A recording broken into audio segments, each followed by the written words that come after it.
జై శ్రీరామ్. ప్రాణప్రతిష్ఠ అంటే ఏమిటి? సనాతన ధర్మంలో ఏ విగ్రహం అయినా చాలా ముఖ్యమైనదిగా పరిగణించబడుతుంది.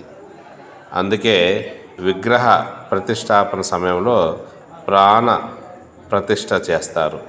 ఏదైనా విగ్రహ ప్రతిష్టాపన సమయంలో ఆ విగ్రహాన్ని సజీవంగా చేసే విధానాన్ని ప్రాణప్రతిష్ఠ అంటారు.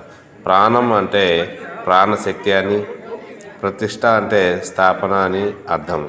ప్రాణప్రతిష్ఠ లేకుండా ఏ విగ్రహం కూడా పూజకు అర్హమైనదిగా పరిగణించబడదు.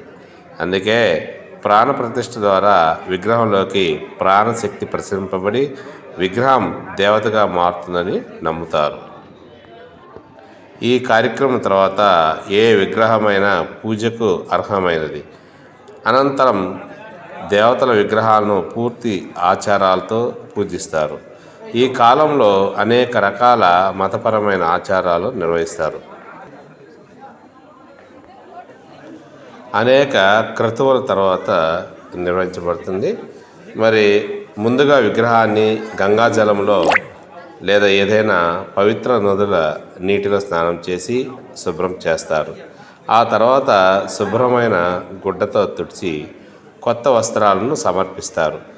ఆ తర్వాత స్వచ్ఛమైన శుభ్రమైన ప్రదేశంలో ఉంచుతారు. దీనిపై చందనం పూత రాసి అలంకరిస్తారు. అనంతరం బీజ్ మంత్రాలను అలంకరిస్తారు. ఈ పంచాపచారాది క్రతువులను ఆచరించిన తర్వాత వ్రతాలతో భగవంతుడిని పూజిస్తారు. చివరిగా హారతి ప్రసాదం పంచుతారు. దేశవ్యాప్తంగా ఎంతో ఆసక్తిగా ఎదురుచూసిన ఘట్టం పూర్తయింది. జనవరి 22వ తేదీన సోమవారం రోజున అయోధ్య రామ మందిరంలో బాలరాముడి విగ్రహాన్ని అంటే రామ్ లాలా విగ్రహ ప్రతిష్టాపన కార్యక్రమం విజయవంతంగా పూర్తయింది. ఈ విగ్రహాన్ని చూసిన వారికి ఆధ్యాత్మికతపై ఆసక్తి పెరుగుతుంది. అయోధ్య రామ మందిరంలో శ్రీరాముడు చిరునవ్వుతో కొలువై ఉంటాడు. రామ్ లాలా విగ్రహంలోని ప్రత్యేకతలు ఏంటనే విషయాలను ఇప్పుడు తెలుసుకుందాం. ఈ రాముని విగ్రహం చుట్టూ ఉన్న రాతిపై బొమ్మలను మనం గమనించవచ్చు. రామ్ లాలా విగ్రహం చుట్టూ ప్రత్యేక డిజైన్లను తయారు చేస్తారు. రాముడి విగ్రహం చుట్టూ స్వస్తిక్, ఓంకారం, చక్రం, చాపత్రి, పైభాగంలో సూర్య భగవానుడి చిత్రాలతో రూపొందించబడింది. వీటన్నింటి కలయికతో రామ్ లాలా విగ్రహం మరింత ఆకర్షణీయంగా కనిపిస్తోంది.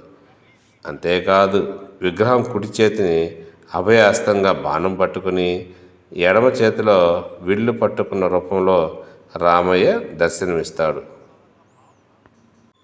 ఈ రామ్ లాలా విగ్రహంలో పేర్కొన్న రూపాలే కాకుండా శ్రీ విష్ణుమూర్తికి సంబంధించిన 10 అవతారాలు ఉన్నాయి. అందులో కుడివైపున మత్స్య, కూర్మ, వరాహ, నరసింహ, వామన అవతారాలు ఉన్నాయి.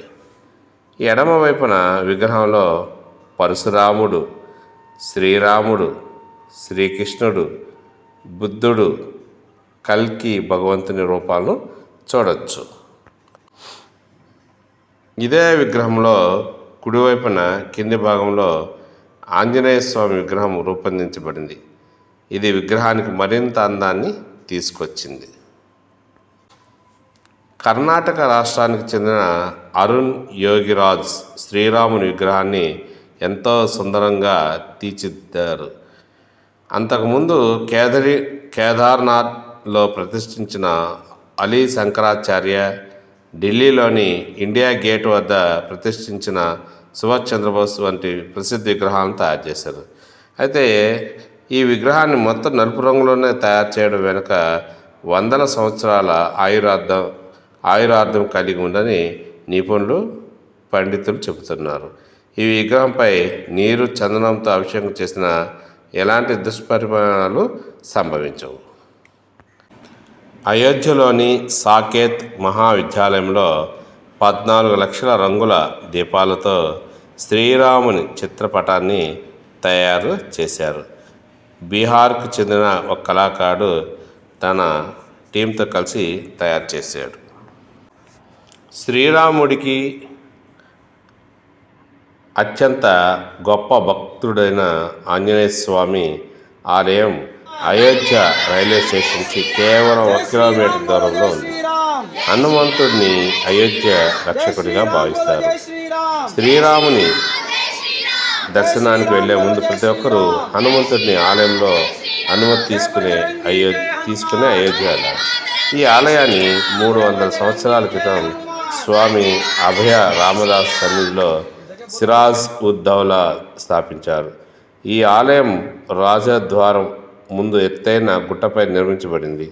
అయోధ్యను కాపాడేందుకు వచ్చిన హనుమంతుడు ఇక్కడే ఉండేవారని చాలామంది నమ్ముతారు. ఈ వాయుపుత్రుడిని దర్శనం కోసం భక్తులందరూ సుమారు 76 మెట్లు ఎక్కాల్సి ఉంటుంది.